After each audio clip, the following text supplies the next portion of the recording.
बेमौसम बारिश सभी को तबाह कर देती है। यही स्थिति सत्ता पक्ष की भी है। कांग्रेस पार्टी समतावादी है और एक नदी की तरह है जो हमेशा बहती रहती है। इस समय देश में बदलाव की बयार चल रही है और जनता कांग्रेस के साथ खड़ी है। ये विश्वास जताया है नेता प्रतिपक्ष विजय वडेट्टीवार ने। वह नागपुर में बोल रहे थे। असे काही अवकाळी पावसासारखे पक्ष येतात, सत्तेत येतात। काँग्रेस हा नियमित पाऊस आहे आणि हे आत्ता आलेलं हे अवकाळी पावसासारखं आहे। येतो, नाला भरून जातो, नद्या भरून जातात आणि शेती आणि जनमानसाला उद्ध्वस्त करून जातात।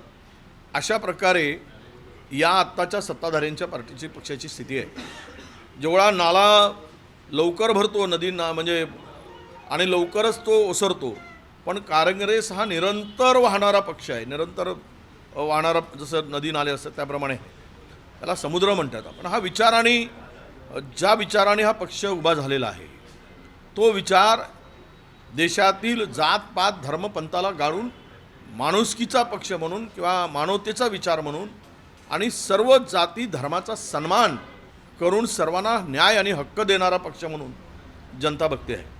शरद पवार एक वरिष्ठ नेता हैं और उनकी सोच और संरचना कांग्रेस विचारधारा की है। वडेट्टीवार ने ये भी कहा कि कांग्रेस को टीम ए और टीम बी कहा जा सकता है। वडेट्टीवार ने ये विश्वास जताया कि शरद पवार की राजनीतिक भविष्यवाणी के मुताबिक अन्य पार्टियों का फिर से कांग्रेस में विलय होगा।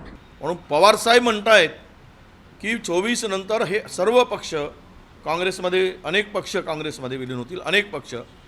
तर त्यांच्या म्हणण्यामध्ये तथ्य आहे आणि पवार साहेबांसारखे मोठे नेते ज्यावेळेस बोलतात त्यावेळेस त्यांना फार दूरचा सगळी अभ्यास करून फार दूरवर त्यांना ते सगळी दूरदृष्टी आहे आणि तो दूरवरचा खोलवरचा विचार करून बोलतात।